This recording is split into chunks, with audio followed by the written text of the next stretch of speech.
Have you ever looked on the back of your store-bought bread and seen all the chemicals and preservatives that they put in it? If not, you really need to look because it has got some very disturbing things on there. What I'm going to teach you today is how to make a healthy alternative to store-bought bread, and it is easy and delicious. Also one of the health benefits of the one that I'm making, it is completely sugar-free and it is wheat. So we're going to get started, and we're going to start with our wheat flour. What we're going to do is we're going to put it into our bread pan, which is going to go into our bread machine. We're going to start with 3 cups of flour, and we're just going to pour them straight in there. Doing them in these steps is probably best because you'd like to put the dry ingredients first. So what you're going to do, you're going to try to get a little overfilled because you want to make sure that your bread is not sticky when you try to take it out or when you try to move it around any. So you just kind of fill it all the way up to the top. So that's 2. We're going to do 1 more. Okay. So what we'd like to do first is we'd like to do our dry ingredients before our wet, just the easier steps. Make sure you know what all you've got. So next we're going to go with our wheat gluten. I do 1/4 of a cup, and you just sprinkle it right in there. Okay. Next we're going to go with our salt. We do 1.5 teaspoons, just the iodized salt, whatever you got in your pantry, I'm sure is perfect. Okay, so we pour that right in there. Then we do 1/2. Okay. Next, we're going to go to our wet ingredients. That is literally all the dry ingredients. It is a very easy process.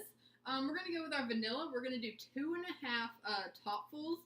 That gives it an amazing flavor. So we're going to pour that.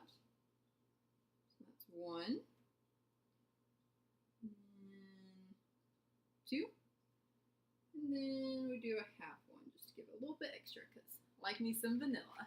Okay, next we're going to go with just 1 egg. So I just went and cracked an egg and put it in a little bowl. You don't have to mix it up or anything before. There are paddles in the bread machine that are going to do that for you. So just pour that in there. Okay. Then we're going to go to our Greek yogurt. One way that this makes it a lot healthier is we put Greek yogurt and then something called brown rice syrup, which has none of the bad sugars in it, and so that way we still get the sugar-free taste. And it doesn't have any kind of the chemicals or sweeteners in it because those are just as bad. So we do 1 tablespoon of that. Okay. Next, we are going to do our brown rice syrup, which I was just telling you about. We're going to do 2 tablespoons of this, and you have to be careful because this stuff is very sticky. So make sure that you don't let it run all over the place. You just need to make sure you get it from the jar into the pan. So we're going to do 1 tablespoon. Then we're going to let that dump in there. One of the good things about bread, if you look online, you can find a lot of convincing articles as to why homemade bread is so much more healthy for you than store-bought bread. One of the websites that I referred to was, it's an article on Simple Dollar by Trent Ham. He gives you a really good list of the pros and cons, not very many cons at all, except that you have to make it. And he shows you a long list of all what's in the bread that you buy at a store, and it's not pretty. So that is a really good website to look at. And I got this recipe from the Taste of Home website. It is just the wheat bread machine recipe, and so it's really simple. Okay, next what we're going to do is we're going to add, what you need to do is you need to heat up 1/2 cup of milk and then 1/2 cup of water, and you're going to put those together, and you're going to put what we call yeast. Everyone's heard of it.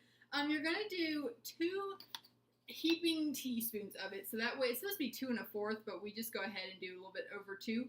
It just makes it a lot more simple. So you're going to combine these 2 after you heat them up. You're going to pour this in, and then you're going to get a knife, and you're just going to stir it around, and just to kind of let it activate a little bit. Once you put it in there, the brown rice syrup will activate with the yeast, and that's what's going to help the bread bake a little bit. Before that, though, you do want to get 2 tablespoons of butter. Do not melt it because that will it messes up with the texture of it. You just need to get 2 tablespoons, and you need to cut it up into 8 little squares, and so that way it kind of gets all mixed in within it. And then once you do that, you pour in your yeast and milk and water. Little concoction you've done up, you're going to pour it in your pan, and then you're going to take it over to your bread machine. Now, when you get to your bread machine, you want to make sure that you choose the 2 pound loaf option. It's just the basic setting. You don't need to change that or anything because there's a lot of different settings for a lot of different types of breads that you want to make. So you go in, you choose the 2-pound loaf setting, and it'll be for about 3 hours and 5 minutes. It's a long time to bake, but trust me, the wait is worth it. So then what you're going to do is you're going to, once it's on its last rise, you're going to get it out and you're going to take your paddles out because those kind of get in the way of the baking. So you take out the paddles, you arrange the bread how you want it, you place it back in there, and then you just let it bake. And then when it gets done, you take it out. Be careful because this gets so extremely hot and it will burn you very badly. So then what you want to do is you want to take it out, flip it over, get the bread out, cut you off a piece, put some butter on it, and you are done. I hope now that you know how to make bread and you will want to do it so bad.